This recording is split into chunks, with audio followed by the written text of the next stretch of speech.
আসসালামু আলাইকুম। আশা করি সবাই ভালো আছেন। আমি আলহামদুলিল্লাহ ভালো আছি। আজকে আসলে কাজের প্রেশারটা অনেক কম ছিল, তাই বিকেলবেলা ঘুরতে বের এলাম। আর আমার পিছে হচ্ছে সাগর। প্রায় সময় হয়তোবা আমার সাগরের যে সিন এটা দেখতে পারেন, কারণ হচ্ছে আমার রুমটা হচ্ছে সাগরের খুবই কাছে, এই কারণে। আর অ্যাকচুয়ালি কি কিছু কথা শেয়ার করতে চাইতেছি। এটা হচ্ছে, আপনি যদি জীবনে কোনো কিছু শুরু করেন, লাইক কোনো ছোট বিজনেস বা কোনো নিউ স্কিল মানে শিখতে চাইতেছেন, বা কোনো একটা এনি কাইন্ড অফ, বা স্পোর্টস হইতে পারে, যেটা হইতে পারে। তো আপনি এটা বিলিভ করেন, বিশ্বাস করেন, ধারণ করেন যে আপনার দ্বারা এটা সম্ভব, ইউ আর ক্যাপেবল। তো এটা এই কারণে আপনি শুরু করছেন।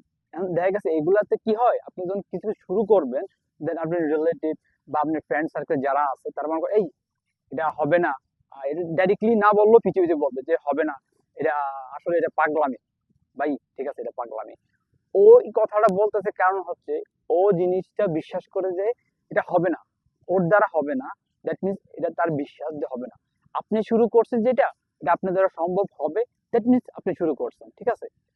ভাই, পৃথিবীতে যখন প্রথম এরোপ্লেন আবিষ্কার করছিল, তখন স্টার্টিং এ হয়তো বা এমনই অনেকজনে বলছে এটা পাগনামি ছিল, কিভাবে পাখি উড়তে পারে, তুমি কেমনে উড়বা, তোমার কি ডানা আসেনি? তখন কিন্তু চিন্তা করতে যে ডানা ছাড়া আসলে উড়া যায় না, অসম্ভব, ঠিক আছে। And এগুলো হচ্ছে ট্রাই করতে হতো, একটা সময় যে প্লেন আবিষ্কার হয়েছে, দেন হচ্ছে এখন তো সবাই ট্রাভেল করতেছে এদিকে সেদিকে যাচ্ছে, এটা কি সম্ভব ছিল? And ভাই, আমরা যারা ছোট ছোট বিজনেস করার চিন্তা করি বা কিছু একটা স্কিলস লার্ন করার চিন্তা করি, এগুলো খুবই সামান্য, ঠিক আছে, ওইটা তুললে কিছুই না। সম্ভব, সবই সম্ভব। শুধু লাইগা থাকেন আর সামনে এগিয়ে যান, ইনশাল্লাহ হয়ে যাবে, যেইটাই হোক।